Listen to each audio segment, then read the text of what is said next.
ხელოვანების სტიქიით დაზარალებული ოჯახების მხარდასაჭერად ხვალიდან სექტემბრამდე დაგეგმილი ყველა კულტურული ღონისძიება საქველმოქმედო იქნება. კონცერტებსა თუ თეატრალურ წარმოდგენებზე შეგროვილი თანხა იმ მოქალაქეთა დახმარების ფონდში გადაირიცხება, რომლებიც 13 ივნისს ადიდებულმა ვერემ დააზარალა. დედაქალაქს რეგიონებიც უერთდებიან. კულტურის სამინისტროს მოწოდებას ამ დროისთვის უკვე 10-ზე მეტი ორგანიზაციიდან, თეატრებიდან და სხვადასხვა ანსამბლის ხელმძღვანელობიდან გამოეხმაურდნენ. მათ დღეს ლიზა ციციშვილი შეხვდა. ხელოვანები ერთმა მთავარმა მიზანმა ხელმოქმედებამ გააერთიანა. რუსთაველის თეატრის დასიდით სცენაზე სტიქიით დაზარალებულთა დასახმარებლად ხვალ რობერტ სტურუას სპექტაკლ იულიუს კეისარს ითამაშებს. ეს არ არის მარტო მათი ტრაგედია, ეს არის თბილისის და სრულიად საქართველოს ტრაგედია. ამიტომ რუსთაველის თეატრში ხვალ გაიმართება იულიუს კეისრის პრემიერა, მესამე სპექტაკლია და ბილეთებიდან შემოსული მთლიანი თანხა გადაერიცხება დაზარალებულთა დახმარების ფონდს. სუხიშვილები 27 ივნისს დაგეგმილი ანსამბლის 70 წლის საიუბილეო კონცერტის შემდეგ კიდევ ერთ საქველმოქმედო კონცერტს მოწვეული სტუმრების გარეშე ივლისში ჩაატარებენ.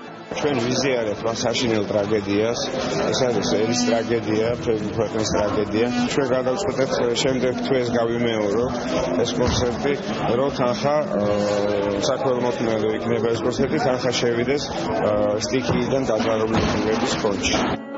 რეპეტიცია ოპერისა და ბალეტის თეატრშიც მიმდინარეობს. შემოქმედებითი ჯგუფი ხვალ გრიბოედოვის თეატრში გადაინაცვლებს და დაზარალებულთა დასახმარებლად ოთარ თაქთაქიშვილის ოპერა მინდიას წარმოადგენს.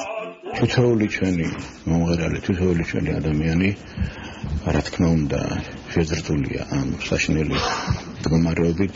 ჩვენი დახმარება იქნება ის, რომ სპექტაკლი, რომელიც იქნება ხვალ 17 ივნისს, ამის შემოსული თანხა მთლიანად გადაირიცხება იმ ნაგარიშზე. სტიქიით დაზარალებულ ადამიანების დასახმარებლად კიდევ ერთი ნიკოლოზ რაჭველის, დავით დოიაშვილისა და ნატო მეტონიძის ახალი პროექტი ინტროსპექცია ამბავი ჩვენზე გაიმართება. 19 ივნისს დაგეგმილი კონცერტი დატრიალებული ტრაგედიის გამო 30 ივნისს გადაიდო. მანამდე კი კიდევ ერთ საქველმოქმედო საღამოს მუსიკოსი ლიზა ბათიაშვილი 28 ივნისს გამართავს. მთელი არსით უერთდებით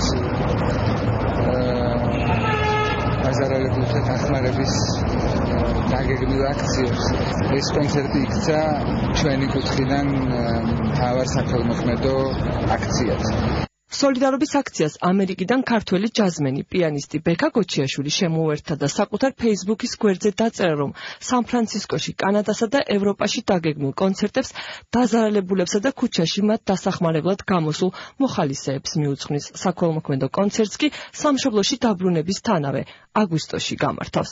სტიქიით დაზარალებულ ადამიანთა დასახმარებლად თბილისის და რეგიონის თეატრები, საკონცერტო დარბაზები, მუსიკალური ცენტრები და მუზეუმები კულტურისა და ძეგლთა დაცვის სამინისტროსთან ერთადერთიანდებიან.